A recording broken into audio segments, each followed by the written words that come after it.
Hello, my lovelies. We're going to do some shadow work. So if you're not ready to dig deep and uncover the skeletons in your closet to heal, this isn't for you. So scroll on by. We're going to use two-part decks. So the first one is called Conversations with Our Inner Self. It is literally meant for just that. So if these bring up emotions for you, sit with those emotions, breathe through them, journal about them, or even have that conversation with yourself and talk it out. What do we need to see? What are some triggers for the collective? Thank you, Spirit. Perception. How do you think others see you? And how would you like to be seen and why? Interesting. All right. Envy. Is there a certain person that you envy? And when do you catch yourself being jealous and why? Are you envious? Are you jealous? Inner conflict. What is your greatest inner conflict? Dreams. Are there any recurring patterns or themes in your dreams that could represent your shadow self? Less. What do you need less of? One more of these. Parents. What was your relationship to your parental guardians like during your teen years? Some food for thought. Part 2 is how we integrate or how we find the balance. What do we need to see? What do we need to know, Spirit? What are the lessons that we need to integrate? All right, embodiment. How can understanding your full self empower you? Celebration. How can you celebrate yourself? A little pat on the back. Maybe you need to for all your hard work. Happiness. What makes you feel the happiest and how can you move toward that happiness right now? Acceptance. How can you practice accepting yourself? Dream life. Envision your dream life. What would your daily experience be if you were living your dream life tomorrow? What is holding you back from experiencing this? And compliments. What are people always complimenting you on? One more of these. Feeling freedom. Think about feeling completely free. What images or memories come to mind? All right, let's get our shadow work.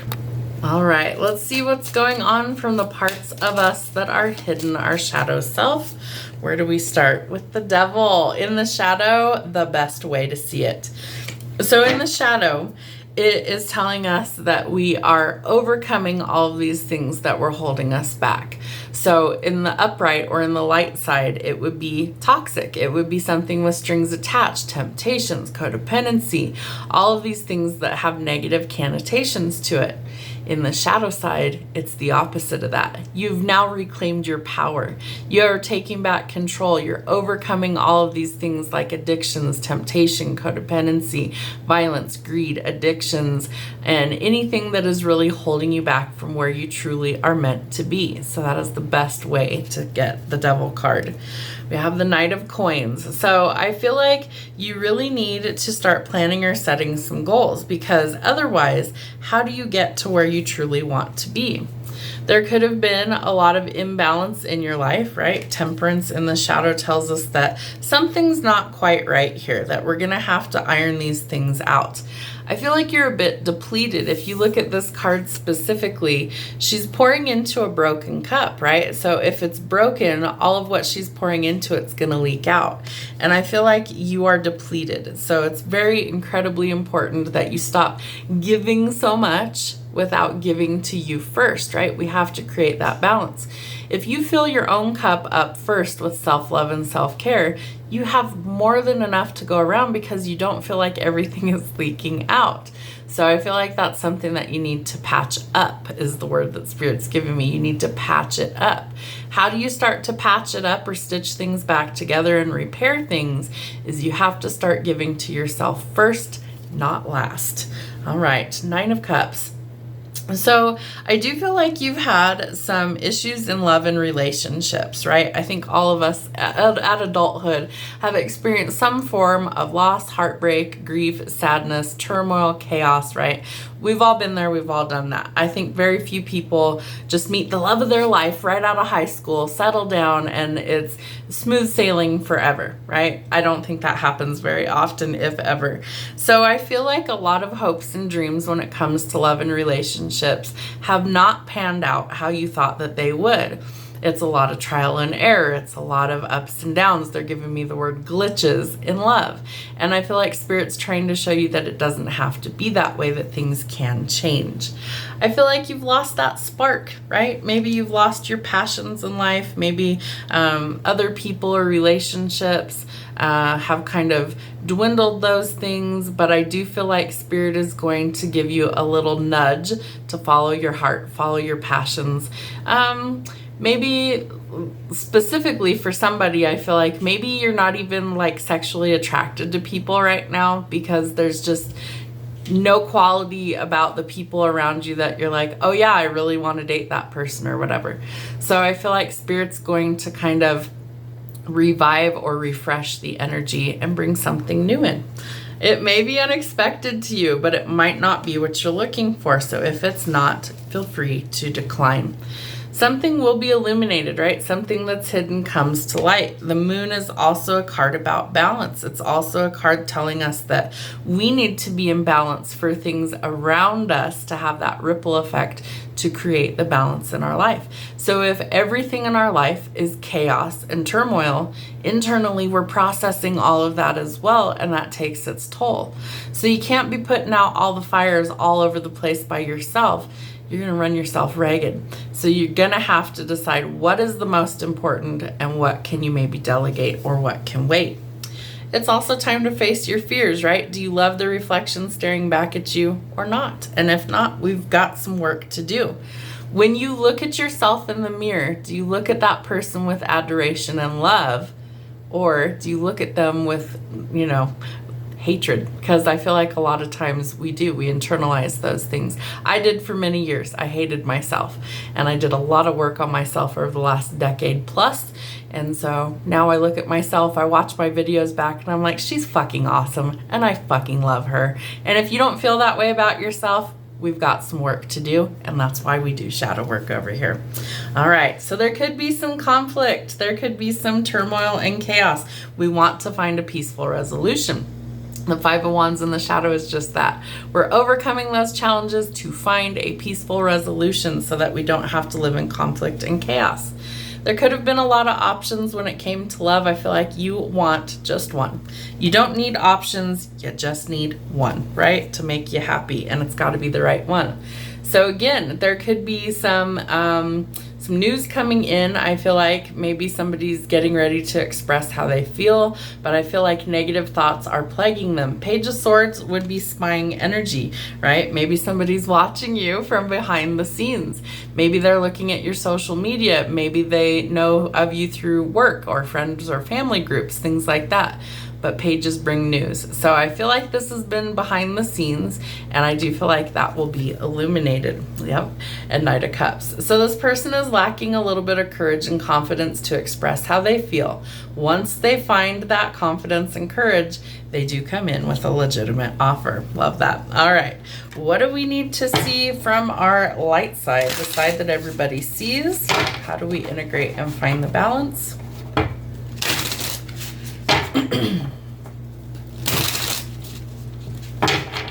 All right, Spirit, show us what we need to see in order to create some balance. Ooh, yep.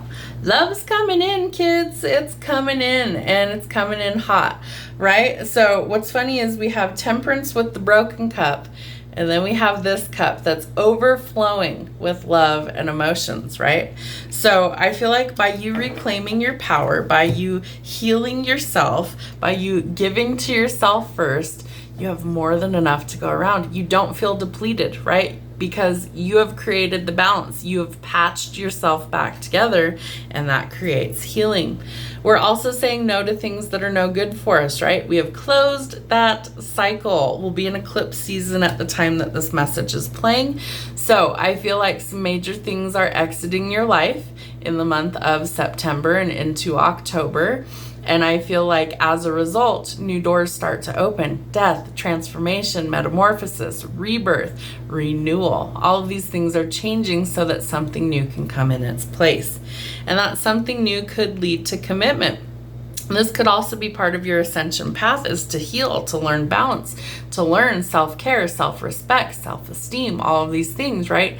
To love the person you're becoming. And again, if you don't, you've got work to do, because you should absolutely love the person that you are. And if you don't, that's an internal issue and you have to start working on you. The Hierophant is a card of higher learning, okay? So we're tapping into spirit, we're tapping into our wisdom, our knowledge, our intuition. We are learning things. You might be furthering your education, you might be talking to spirit more. Whatever it happens to be, this is going to help you on your path of spiritual growth and ascension. And it also is symbolic for marriage, completion, and union. So I do think some of you are going to meet your forever person. Again, I feel like this person is spying on you. So there could be some sort of watchful eyes is what spirit tells me. I feel like this person has a crush and they're admiring from afar. So when they gather their courage to come forward, I do feel like it might surprise you a little bit. All right. What was I saying about, this is so funny, it comes out literally in the same spot. Spirit is about to show you, okay, things that are creative, passions. It could be a passionate new encounter with somebody. I do feel like somebody is, I love my spirit guides. So they're giving me warm for your form. Okay, this person wants to be intimate with you. This person has a lot of passion. There's a lot of like tension that I'm picking up, sexual chemistry. So I feel like there's going to be sparks that fly in this situation. So interesting. All right, 9 of Wands. So can you let your guard down? Because I feel like that could be an obstacle. Initially, I feel like your knee-jerk reaction is going to be to reject this. That's got to stop. Do you really want to be in a happy, loving commitment or not? Because if you don't, then you will reject this. But if you do, can you let your walls down slowly to let the right person in? Because I do feel like this is a person that you could actually build something with, right? But again, they're a little bit hesitant. They could be a bit younger than you as well. Pages are typically like early 20s, but pages will bring news. So there's news of feelings that are coming to the surface. So are you prepared to hear them? Justice would tell us that we are coming back into balance because it's in the upright. So I feel like this is something that if you're able to face your fears, you are going to overcome these hurdles and create the balance within. That has a ripple effect all over the place. Courts, contracts, legalities with the Justice card. I also feel like, marriage is a legal binding contract. We have the Hierophant. So somebody could actually be signing paperwork, getting married, making an actual commitment through legalities. 9 of Swords. Don't let your negative thoughts ruin something that's good for you. 5 of Wands as well, right? We've got to shift our perspective. We've got to let go of that internal battle, conflict, and chaos. And we have to make a choice. The Lovers, it's Gemini energy. We have that with the 7 of Cups. A choice about love has to be made. Do you want this or not? Because I feel like Spirit's about to ask you, do you want it or don't you? And if you don't, well, then go in a different direction. Say what you want, mean what you say. That's going to be important. And we have the 4 of Wands. So I feel like somebody wants to offer you commitment. The question is, do you want that? This person has been watching you heavily for some time. They know things about you. Maybe there are things you haven't told them, but they know things about you because they've been watching. They want to offer you something solid and stable, not heartbreak and pain. So I feel like this person that's coming in with an offer is legitimate. They're just a little gun shy. So they are trying to gather their confidence. They're also working on themselves. Again, there could be a bit of an age difference between the two of you. One might be older than the other by a little bit. I feel like you're both energetically going to come into like this frequency where you match the vibration so that you can decide whether or not this is something you want to explore. But man, does it have potential to be something long lasting. I feel like it's new love that leads to commitment. It's honest, it's true, it's balanced, it's healthy. This person's going to help you heal. They're going to give you stability, but you have to decide whether you're ready for that or whether you walk away, because it's always a choice. I feel like you choose this person and they choose you. I feel like there's no competition, there's no strings attached. It's just mutual love and affection, and it leads to a lot of chemistry, happiness, and stability. Have a great week.